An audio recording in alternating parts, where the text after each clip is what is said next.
WNST's whole hockey thing and transformation has taken me back to my roots with the great Kenny Albert, who joins us now live via satellite. He will be in Vegas. He will be in Washington. He'll be in Vegas. He'll be in Washington. And he was in Winnipeg and in Vegas and chasing around hockey. And I always say this to you, and it's not to make you blush, but when I put on, a Game 5 from Winnipeg and see a whiteout and hear your voice, I always see you and I getting water together at WITH in 1992. And I'm always proud of you and always hearing you call hockey. But you are still having as much fun with this as you did when you were a kid stalking your dad around at Rangers and Knicks games. This is where it really is a lot of fun, despite all the Marriott miles you've put together, man. Absolutely, Nestor, and I'll take you back to June 1990, the day we first met. Days in, right down the block from the Baltimore Arena. That was the first day that I was officially hired by the Baltimore Skipjacks. They had a press conference to announce Rob Laird as the head coach. You were there, I was there, and a couple of weeks later, we both met Barry Trotz for the first time, so it really does come full circle. All right, well, Trotz is in. Can you color your relationship with Trotz? Because I'm going to be running hours of conversations between he and I over the last couple of years. Every year we've sat down and done this long, breezy, 2-hour chat. So there's all the stories that I'm going to be getting out onto the air. And look, everybody's going to watch the games 1, 2, 3 by the time it gets back here. And there'll be a series here, and there will be angles. And Trotz will have his own story told on NBC as we get into this and on NHL Network. But your story with Barry Trotz and meeting him and traveling around with a very, very green, young Western scout who didn't make it in the NHL or barely made it in the AHL and hung on as a guy who wanted to do this. So full circle, you and I are halfway through our lives now, and here he has this chance, finally, after all these years, and you and I have crossed paths with him, but I don't know of your relationship with him really over the last 30 years and how close it is or isn't or where it is, but I don't think there's anybody that's ever come in contact with Barry Trotz that doesn't have incredible respect for him over all the years and all the Nashvilles. Even the guys that were cut by him love him. I think it's universal, Nestor, and a lot of my stories involve those early years with the Skipjacks. Since then, when he's been in Nashville and Washington, certainly see him whenever I work games involving his teams, and he was nice enough to come to lunch on numerous occasions whenever the Rangers played in Nashville on the game day. You wouldn't find a lot of coaches that would do that. But really, between 90 and 92, when I was the radio voice of the Skipjacks, and he was the assistant coach and then the head coach, it's been pretty well documented, especially when I've come on with you, that we were road roommates. To save money, the Skipjacks had the radio guy and the assistant coach share a room together on the road. So for 2 years, that story needs to be told again because I barely remember that, Kenny. Like you're bringing that up, and it's like, oh yeah, I forgot that you were roommates with Trotz. Yeah, every road trip: Utica, Binghamton, Hershey, Springfield, New Give Haven. Give everybody an idea the kind of accommodation we're talking about here in Springfield and Utica in 19. I mean, your bus would literally leave, right? You'd leave the arena, you'd all get on a bus, and for 11 days, you literally barnstormed, right? Well, we'd usually leave after a Friday night home game, so it's about 11 o'clock on Friday, and we would place our dinner order, Italian food normally. You'd place your order before the game. They had a list up in the locker room, and you'd give in your $10, and the food would be waiting for you on the bus after the game, and we'd take off. Froggy, the bus driver from Rawbaugh, he was a legend, and I was always in the third row on the left. Robbie, the head coach, was first row left. Barry was first row right, and then the trainers were in the second row. I was in the third row on the left side. A defenseman named Ken Loveson was in the third row on the right side. And Reggie Savage, a former first-round pick of the Capitals, was always right behind me stealing my reading material. He was a huge sports fan, so he'd try to get his hands on anything he could. This is pre-internet, of course, and pre-cell phones and pre-computers. And he was French first language. He was, but he was a big basketball fan. He would love taking the sporting news and the hockey news and reading about Larry Bird and the Celtics and whatever else I had with me. So we would pull into another city at like 3 or 4 in the morning, and Barry and I would head to our room, and the one hotel that he still talks about was the Holiday Inn in Utica. Snowstorm, first floor room for he and I, and heat didn't work, and the snow's coming in under the door, and he claims that I wanted to cuddle with him that night to keep warm, but I'll deny that part of the story. Another one was Binghamton in April of '91. We were in the playoffs, and one of his jobs as the assistant coach was to edit the tapes together for the next morning, the clips from the previous night's game. And he had it was pretty antiquated at the time. He had a VHS machine, and the tape got stuck while he was trying to edit the power plays or the penalty kill together. And, it was not going to be a pretty reaction from Robbie Laird, the head coach, the next morning if Barry didn't have these cut-up tapes ready. So there he was. I remember that Robbie was in a bad mood even when they won, right? Well, I think they lost this game. So there he was with the screwdriver, and he had that VCR open until about 4 in the morning. I probably dozed off a couple of times while I was trying to help him, and lo and behold, Barry got it done. So, those are a couple of the stories. There's another legendary one, in my mind at least, when we went up to Sydney, Nova Scotia, and every year they would set somebody up as a practical joke. Somebody within the traveling party would be sort of arrested. I mean, it wasn't a real arrest, obviously, and they got me one year. So, bad passport, is that what it was, or like that? I got off the plane, and there was a gentleman with a clipboard. Is this you? Come with me. They put you in an official car and start asking all these questions. Is your passport valid? Have you ever been arrested? Have you ever been in trouble? And actually, the funny thing was, we drove around for about 15 minutes, and they dropped me off at the hotel, and I knew it was a practical joke at that point, and the team bus had gotten lost, so I actually beat them there. So I think I kind of got the last laugh on that one. But everybody needs to get to Halifax early when they get there. Yeah, exactly. But he's a tremendous person, great family man, wife, Kim, who I've known forever, 4 kids, and you really won't find a better guy in any profession than Barry Trotz. He is Kenny Albert. He was my first partner here in Baltimore Sports Radio, and I was his partner doing color commentary for the teams of Barry Trotz back in the day. And, of course, Kenny went on to WTOP in Washington. You called Capitals games as much as you did some Islanders and some Rangers early on with your New York roots. The Capitals were your first sort of professional call, right? Yeah, absolutely. I mean, the Skipjacks were pro, but it was the minor leagues. Capitals were the first full-time NHL job. Worked with Craig Laughlin and Al Koken for 3 years, and have such great memories of all the folks I work with down there at Home Team Sports. And it was a tremendous 5 years overall in the Maryland area, in Baltimore and then down in D.C. So a lot of friends still with the Caps organization, and great to see them in the Stanley Cup final, but Barry certainly at the top of the list. Look, we'll get to real hockey and all of this, but I'm sort of going with, all of my friends are doing the show, all my hockey friends. So Dougie McLean's checking in, and I'm going into the Wayback Machine. I'm trying to find Terry Murray, so if you got a cell phone on him, send that over to me because I need to find him too. But I just wanted to talk about all of these years later, right? So for you and me, it's been 26, 27 years since we parted ways and you went on your journey, and you've done baseball, basketball, hockey, various Olympic things. You pop up in all sorts of incarnations in all sorts of places, have game, you'll go call it, and famously doing all this hockey. But what about hockey is it for you? Because it could have been any sport, because your dad was involved in all the sports, as well as boxing in your family as well, that I think you're associated most with hockey, right? Even though you call all these things. But there's something for you that I know you, and I know it's sort of your number one. It's sort of your wife. The rest of these sports aren't your number one. Hockey's not my number one. Probably baseball would have been, then football when it came about. But hockey's always been important to me. And in my community, look, man, it's 30 years later. I'm still the only guy that really loves hockey, that talks about hockey, that's into it. And people are getting on it now, Kenny, right? Like, so a lot of people that didn't watch hockey, this is what winning does, right? So over the next 2 weeks, the Capitals have this chance to sort of bring people in to say it's a great game, right? And get on and be a hockey fan for the rest of your life. And I want to talk about love of hockey with everyone this week and your roots, because you played it, you loved it, you were around it, but not everybody has that association. People come to it differently. Hey, I was in Tampa last week. I mean, they love hockey there, and not everybody there was born with skates, right? Oh, Tampa's a tremendous hockey market. It really is. As far as I'm concerned, as a kid, yes, hockey was number one. Played hockey a little bit, not very good.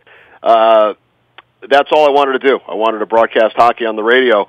Now, I was very fortunate to get the first job in Baltimore and then in Washington. But it's interesting, getting back to the original question you asked, I think nationally, yes, I've done so much hockey, playoffs the last 6 years for NBC, Olympics, 5 Olympics. women's gold medal game this year, men's gold medal game. But I've also been very fortunate to be involved in the NFL for 24 years. So I think nationally, it's funny because I've done so many NFL games and playoff games and Pro Bowls and bowl games. There's a group of people out there who are actually surprised to hear that I do hockey. And that's actually the sport that I've worked the longest. So, hey, dude, there are people here that don't know that Gary Thorne was the greatest hockey announcer of all time. No offense to you, Doc, or anybody else, but, I mean, Gary did this at a world-class level, and no one even associates him with hockey anymore. He's the Orioles announcer around here, right? Yeah, he worked a lot of Stanley Cup final and big playoff games through the years. And again, I've been very lucky. Baseball, playoffs, basketball through the years, so I've been involved in all four, but definitely and I love them all, and definitely have a passion for hockey. I think, the listeners and the viewers, there's a different sound to hockey broadcasting versus the other sports, especially on the radio, when you have to describe everything, back and forth, continuous action for 60 minutes. So hockey just sounds more exciting. Baseball is a slow pace, and football, it's one play and then 20 or 25 seconds. Another play, 20 or 25 seconds. Basketball, similar to hockey, there aren't as many stoppages as the other sports, more than hockey per se. But hockey, to me, and to a lot of the viewers and listeners, especially on the radio, to a lesser extent on TV, it just sounds exciting because of the frenetic pace throughout the game. Why do you still love it all these years? And I'll give you a little anecdote for me because, I had a notebook just like the one I'm holding here on the internet, and I took my notes, and it was Gene Ubriaco and Doug McClain and Terry and all those guys. And all the years later, I think more about the coaches and the relationships I have. I mean, even to this day, obviously my relationship with Trotz, is eternal, as well as, some of the people that I covered back in the day from football and baseball. But being around the players again the last 4 Stanley Cup playoffs, I mean, beginning up there with the Rangers with you guys a couple years ago, and then the double overtime and the Game 7 and all that stuff, and being around them last year in Toronto and in Pittsburgh and covering games. I love the integrity of the players. I love the honesty after a game that, like, when you literally pin down a hockey player in the corner and ask him a question, you get like an honest answer. I don't, maybe you do in some cases in the NFL, or there's some staging. I don't know that Terrell Suggs has ever said anything honestly, where I really feel like I'm getting this sort of heart-to-heart thing out of him. I feel like I get that with hockey players. That's what I love about it as a 50-year-old, how badly these guys want to get their name on that cup, and being around everyone from an Ovechkin on one side of this and Beagle, different levels of ability, different level of, but they all have the same level of want to do this and to win. And that's the part I'm in love with about hockey as a 50-year-old. Not to mention I love the game, but the people that play the game. And I think that's good fortune for you because you travel the country with these guys. And I know not everybody's perfect and there's not choir boys and whatever, but there's something about it that would lend more integrity to it than I feel like I get with the other sports in some way. Well, along those lines, Nestor, how about Tom Wilson and Braden Coburn in the handshake line the other night? They try and beat each other's brains out, and an hour and a half later, they're shaking hands, they're patting each other on the chest. There is something special about hockey players and about the handshake line after a series, and about the people. We talked about Barry Trotz. You mentioned Doug McClain. I never worked with Doug with the Skipjacks. He answered the phone the first time I ever called the office to ask about sending my tape down there. And I got a text from his producer an hour ago up in Canada to see if I can come on the show, because they were talking about the Skipjacks on Canadian radio, and unfortunately I couldn't join them because I was in the process of getting a new phone. So for about a half hour I was out of commission. But, just a small world. The goalies with the Skipjacks, Ole Kolzig and Byron Dafoe. I pulled out some old pictures yesterday when Barry Trotz won the championship with the Portland Pirates in '94 after they moved from Baltimore. A bunch of us went up there. We said, if Barry is ever in a position to win a championship, we are going to the game. So a bunch of us headed up to Portland, Maine. We were at the game. I have a photo album with pictures, and I pulled them out yesterday. That's awesome. And I put a couple of them on Twitter, and I tagged Ole Kolzig and Byron Dafoe. They were in the photos. And then it started a running conversation. They wrote back. Some fans chimed in. There's a Baltimore Skipjacks Facebook page on Twitter, on Facebook. So, with social media, it's great to connect with some of these folks. Phil Bourque, who won 2 cups with the Penguins, and he's won 3 more as a broadcaster with Pittsburgh. He's become a good friend. He played for the Skipjacks before I was there, back in the 80s. He was in the locker room the first time I ever had a press pass. He was we've playing had for some great Ubriaco. conversations about his days in Baltimore. So, Gene Ubriaco, I ran into in a press box in Chicago a couple of years ago, where he lives, and he's worked for many years for the Chicago Wolves, and now we're connected on Facebook. So, right on down the line. It's great memories, and all of the folks we mentioned, I'm sure, are so happy for Barry Trotz that he has an opportunity to coach in the Stanley Cup Final. He is Kenny Albert. He can be followed at Kenny Albert. Let's do the roll call here. Fox Sports, MSG, NBC, NFL on Fox, MLB on Fox, New York Rangers, New York Knicks, NHL on NBC, Winter Olympics, Ice Hockey, Summer Olympics, Track and Field, and he is responsible for WNST and putting me on the air as his compadre back on December the 13th. 1991, getting on 27 years ago now. We will be together in Las Vegas. You're bringing your wife. I'm trying to get my wife out there for Game 5 and a potential Game 7. Let's talk some hockey, brother. I had a flight booked for Minnesota. I was going to drive 6 hours and 53 minutes through Fargo and Grand Forks, North Dakota, because, I've never been to North Dakota, and I'd like to go to North Dakota, Kenny. So that was my idea. But, Vegas. How about that? Vegas winning and having a chance to win a Stanley Cup with literally the entire Washington Capitals cast, as well as the expatriated goalie from the Penguins, who the Capitals know pretty well.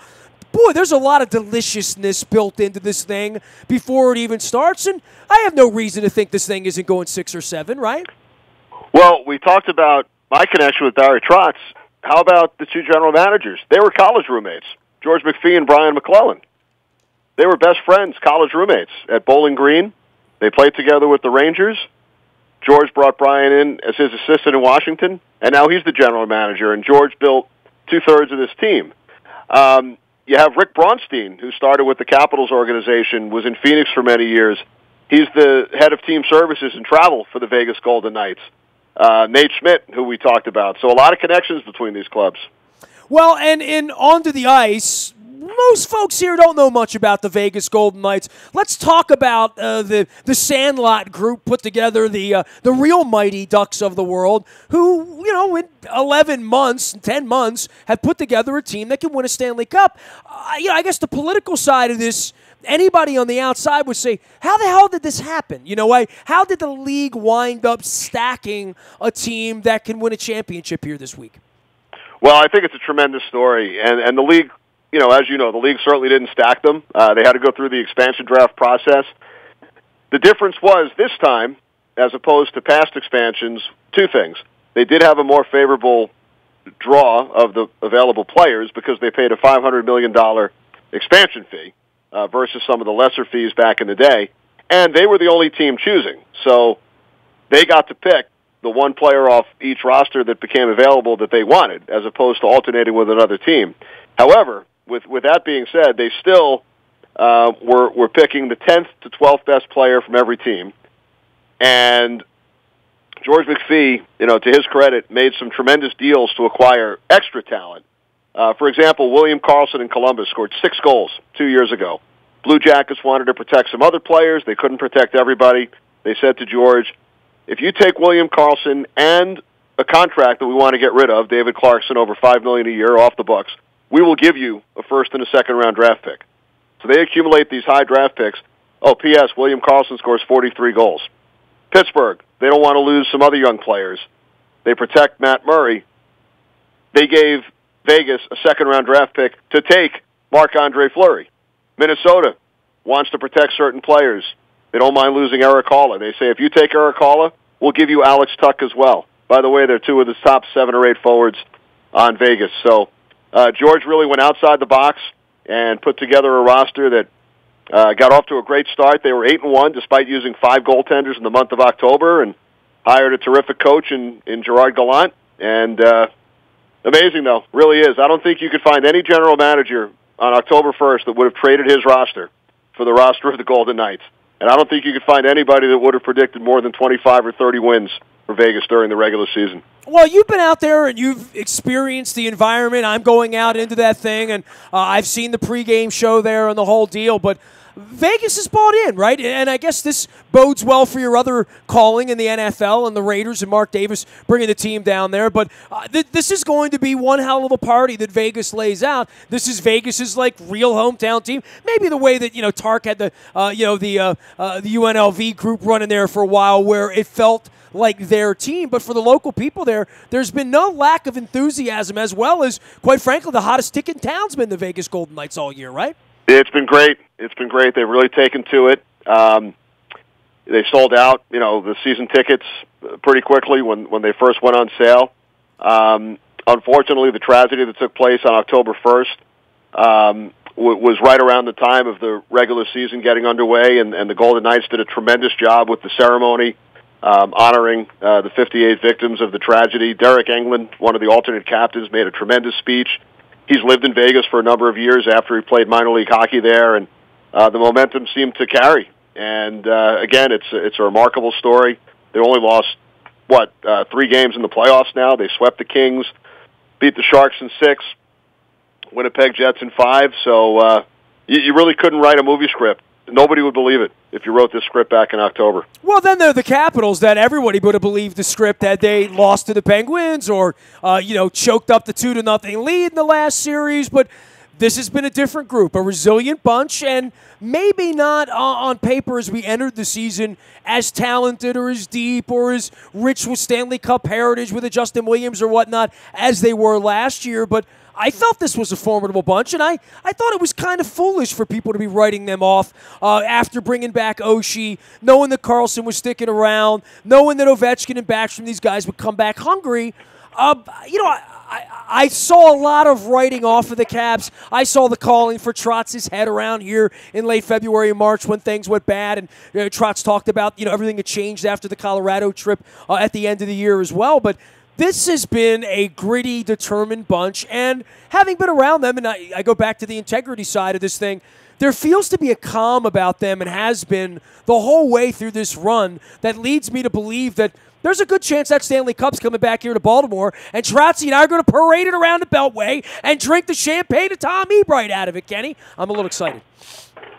And I have some great pictures of Tom Ebright from that Portland Calder Cup win as well. Post them. Looking Skip at Jacks yesterday. won it. Come on, man. Get him out on Facebook for me, Kenny. Let's Absolutely.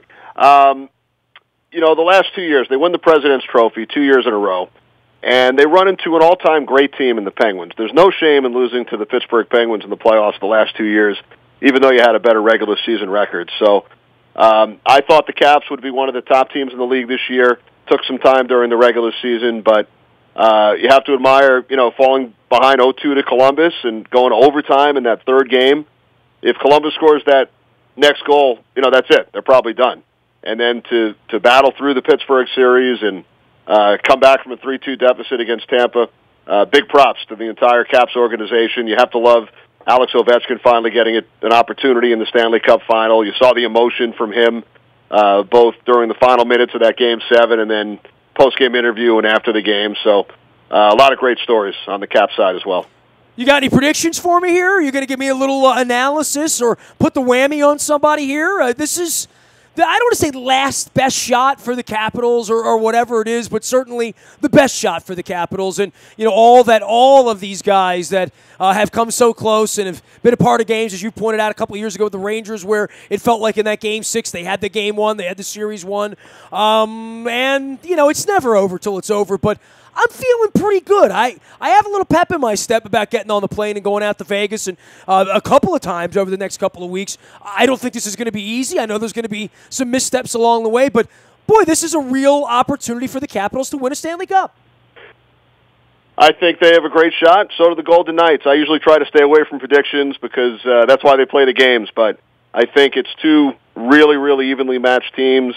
I hope it's a long series. I think it will be, and really could go either way, but, and have friends on both sides. I've known George McPhee for a long time, but, with our relationship with Barry Trotz, certainly would be a great story personally if he can come home with the cup. Full circle, from the beginning to the end. That's how I felt when he got off the podium the other night after winning Game 7 down in Tampa. And I felt the same way you did. I wouldn't miss it. You know what I mean? Like, for 20 years, my wife and I always said, well, if this is the year the Predators get there, and, they had a run or two in them at various points where they could have been that team that caught fire. Certainly at the end when he had Rene, that they could have been that. He left them a pretty good gig in Nashville the last couple of years, what it's turned into out there. But this is his best chance, and I'm supporting him, and I know you are deep down too, even though you'll be calling the action. Give me the word on what your work is, because a lot of times people put on the game, say, where's Kenny? I guess Doc's calling this, but you're going to be on the radio side, right? Westwood One Radio, third straight year. I'll be with Joe Micheletti up in the booth, Ray Ferrara downstairs, Steve Goldstein's our pre- and post-game host, so should be a lot of fun. You can catch it on various affiliates around the country. I know there's a station in Baltimore carrying the games, our broadcasts, so Westwood One Radio, Sirius XM, NBC Sports Radio, and the NHL app. I think there are over 100 stations carrying the games, and if you can't get to a radio, NHL app and Sirius XM as well. All right, man, rest your pipes and make sure I know you know this, but hydrate out there in the desert. It gets a little dry, okay? Oh, yeah, I was out there for 5 days last week, so it was hot. I was hoping for Winnipeg, but, I'll go to Vegas. I mean, wherever the cup goes is where I'm going to be. We'll be seeing a lot of each other. Kenny, love you, appreciate you. Baltimore hates you for putting me in business back in 1991. Well, safe travels, and to all the listeners who are Skipjack fans, enjoy the ride, watching Barry Trotz and the Capitals, and hopefully we'll see some of you out there in Vegas as well. The spiritual godfather of WNST, there he is. Kenny Albert calling the games for Westwood One. You can find him at Kenny Albert on Twitter. He's my Facebook friend. He's my lifer pal. Now, 27 years ago, we began doing sports radio here in Baltimore. And look at how it turned out for him, huh? Nasty at WNST.net finds me. Vegas, D.C., Baltimore, Vegas, D.C., Baltimore. I'll be back and forth all week long. We'll sneak some Ravens in here. We'll sneak some Orioles in here. But we're going to go wall to wall with conversations, the history with Barry Trotz, and all the times we sat down and chatted over the years. You'll be hearing lots of cool stuff around here as the Capitals try to win the Stanley Cup and bring it to Baltimore and drink the champagne of Tom Ebright out of it. I'm a little worked up. I am Nestor. We are WNST.net, AM 1570, and WNST, Towson, Baltimore. We never stop talking Baltimore sports.